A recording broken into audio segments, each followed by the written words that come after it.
Bertemu lagi dengan saya Diastiarini, CGP Angkatan 6, Kabupaten Tanah Laut dari UPTD SMP Negeri 5 Batu Ampar, yang kali ini akan membuat video tentang pra-observasi supervisi akademik dengan rekan saya, Pak Ari.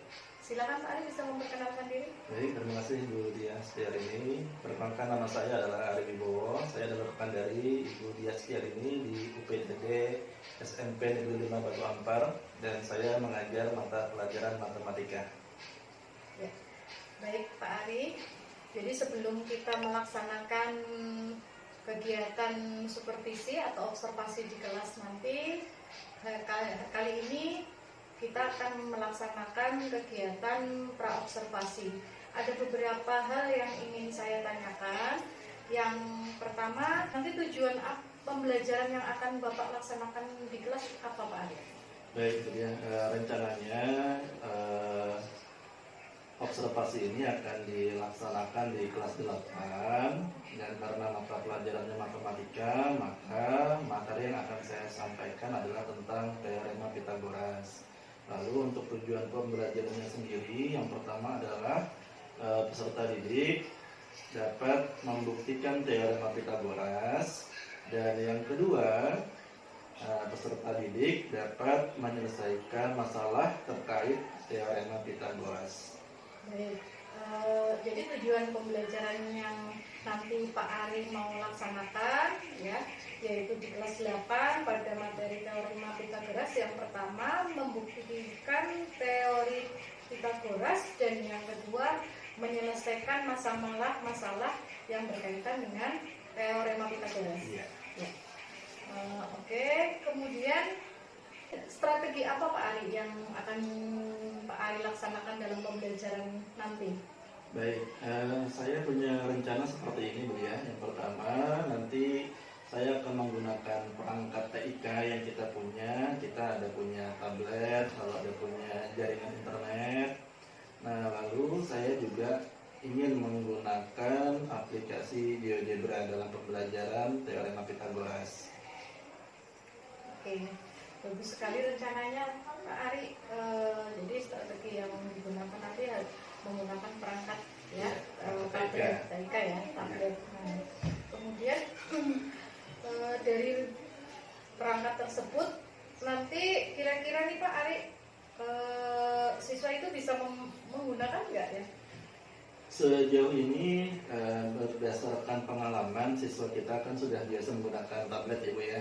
Dan untuk GeoGebra sendiri, mereka sudah sejak kelas 7 sudah bisa menggunakan GeoGebra. Jadi alangkah lebih baiknya ini kita lanjutkan seperti itu.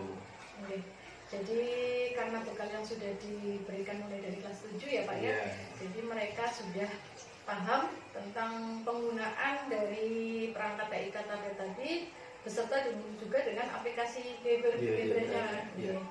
Kemudian bagaimana caranya Pak menerapkan strategi yang tadi Bapak jelaskan dalam pembelajaran yang nanti akan Bapak lakukan di kelas?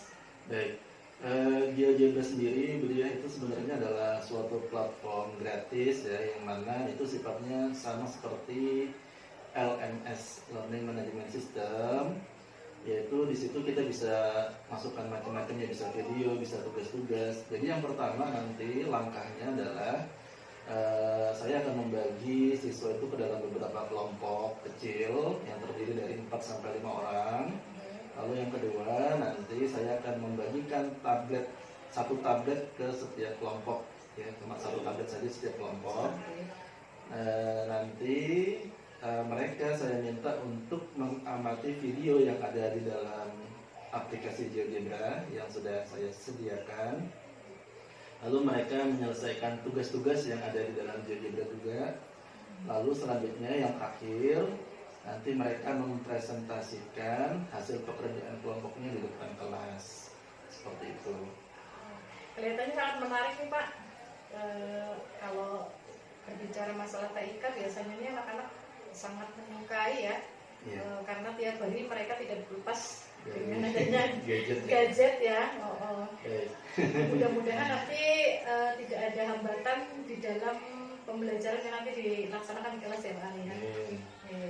Terus kemudian area pengembangan dari yang akan Bapak lakukan di kelas tuh kira-kira di bagian mana nanti Pak? Baik, mungkin yang sangat penting itu nanti adalah di bagian inti ya, bagian inti pembelajaran. Kenapa? Karena kan di situ kita menggunakan perangkat TIK itu tadi dan menggunakan aplikasi GeoGebra. Nah, saya ingin nanti ini diamati lebih lebih cermat lagi. Bagaimana sih nanti penggunaan perangkat TIK ini dan aplikasi GeoGebra itu nanti dapat secara efektif membantu siswa untuk memahami materi teorema Pythagoras. Jadi ya memang mungkin secara peralatan kita punya, tetapi apakah itu lebih efektif gitu. Jadi itu nanti akan kita amati lebih cermat lagi bagian itu, bagian inti. Oke. Jadi nanti walaupun digunakan perangkat TIK itu bukan berarti terus kemudian siswanya semuanya memahami materi yang disampaikan gitu. Iya, makanya harus kita amati dengan cermat di situ nanti. Di area perkembangannya nanti ya Pak Ari. Iya, Oke Pak Ari, ini pertanyaan mungkin yang terakhir. Nanti kira-kira akan dilaksanakan kapan Pak supervisinya? Baik, untuk supervisi yang diobservasi di kelas ya.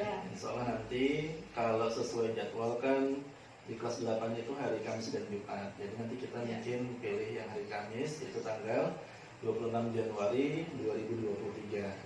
Oke.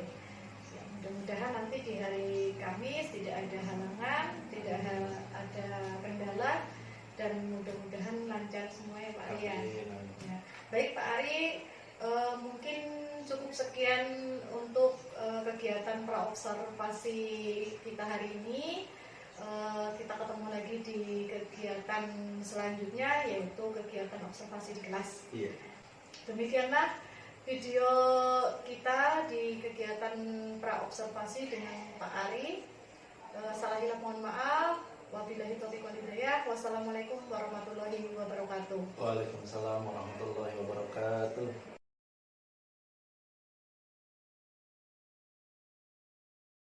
Assalamualaikum warahmatullahi wabarakatuh. Waalaikumsalam warahmatullahi wabarakatuh. Selamat siang. Siang. Alhamdulillah ya, kita pagi hari ini kembali belajar matematika, yaitu di bab apa? Babnya apa? Siapa yang tahu babnya apa? Teorema Pythagoras. Nah, teorema Pythagoras mungkin adalah hal yang baru kita pelajari di tingkat SMP ya. Nah, karena sebelumnya di SD itu belum ada materi tentang teorema Pythagoras. Nah, teorema Pythagoras itu erat kaitannya dengan segitiga. Jenis segitiganya adalah segitiga apa? Siku-siku. Siapa yang tahu segitiga siku-siku itu salah satu sudutnya berapa? Berapa? Iya, 90 derajat. Bagus sekali ya. Nah, jadi salah satu sudut pada segitiga siku-siku itu adalah 90 derajat. Nah, kita hari ini akan belajar bagaimana sih membuktikan hubungan sisi-sisi pada segitiga siku-siku. Nah, karena hubungan dalam segitiga siku-siku itu ada kaitannya dengan bilangan kuadrat, maka kalian harus tahu dulu nih bilangan kuadrat itu yang seperti apa. Oke, contohnya seperti ini. Saya tuliskan ya, supaya nanti kita tidak sulit lagi ketika mencari sisi-sisi pada segitiga siku. Nah, misalkan 1/2 itu berapa? 1. Dari mana? 1 kali 1 40 ya, sama dengan 1. Terus 2 kuadrat itu sama dengan 2 kali 2 sama dengan 4. Dan seterusnya ya. Nah, ini kita harus tahu nih. Agar apa? Nanti ketika diminta untuk mencari panjang sisi pada segitiga siku-siku, kita bisa menyelesaikannya dengan mudah. Baik, ya. Nah, ini sudah duduk secara berkelompok. Akan saya bagikan satu-satu tablet. Ya, kita belajarnya menggunakan tablet. Kita menggunakan aplikasi yang bernama GeoGebra, ya. Baik. Jadi tolong ini saya bagikan satu-satu saja berkelompok. Jadi nanti apa namanya sama-sama ya. MBEUCRFI. Kalau sudah nanti tampilannya seperti ini. Potong-potong. Jadi, dapat ditulis di kuadrat plus CA kuadrat dengan titik kuadrat. Untuk buktinya, mari kita Video itu tadi ada pertanyaan juga. Dilihat tadi.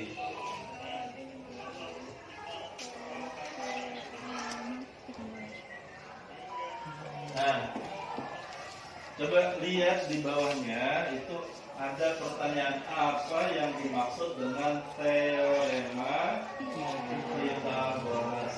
Silahkan kalian isikan di situ.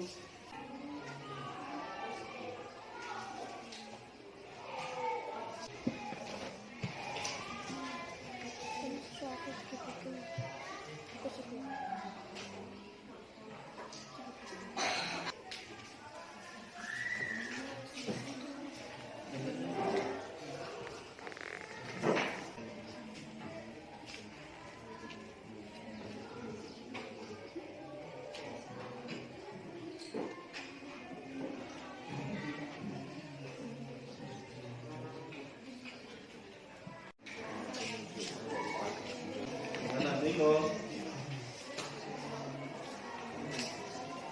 Coba kamu bikin kapal jalan ke utara gitu.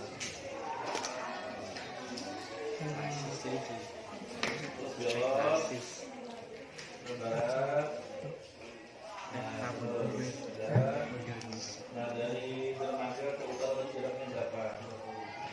20. Baik, kalau sudah, saya minta salah satu kelompok untuk maju ke depan menjelaskan hasil pekerjaannya. Kelompok siapa yang mau? Ya, kelompoknya Eka. Silakan maju ke depan ya. Tabletnya ditinggal saja, langsung menjelaskan dari sini saja ya. Teorema Pythagoras adalah formula untuk menghitung salah satu sisi dalam segitiga siku-siku. Oke, itu ya. Ada yang tidak sepakat dengan jawaban dari kelompok 4? Silakan ajukan pendapatnya. Ya, silakan diajukan pendapatnya apa? Teorema Pythagoras adalah hubungan matematis yang menyatakan bahwa dalam segitiga siku-siku jumlah kuadrat dari panjang dua sisi sama dengan kuadrat dari sisi miringnya. Perusa. Oke, itu dari Febi ya. Katanya dalam kitab itu adalah hubungan matematis dalam sebuah segitiga siku-siku yang menyatakan bahwa kuadrat sisi miring sama dengan jumlah kuadrat yang lainnya, seperti itu. Oke, itu saling melengkapi sebenarnya. Baik, terima kasih untuk kelompok Febi, kelompok 2 sama ya. Baik, kita lanjut ke soal yang terakhir. Nah, ini. Baik. Sebuah kapal berlayar dari dermaga menuju utara sejauh 30 km, lalu berjalan ke arah barat sejauh 40 km. Jarak kapal di titik terakhir dengan dermaga adalah 50 km. Oke, caranya bagaimana?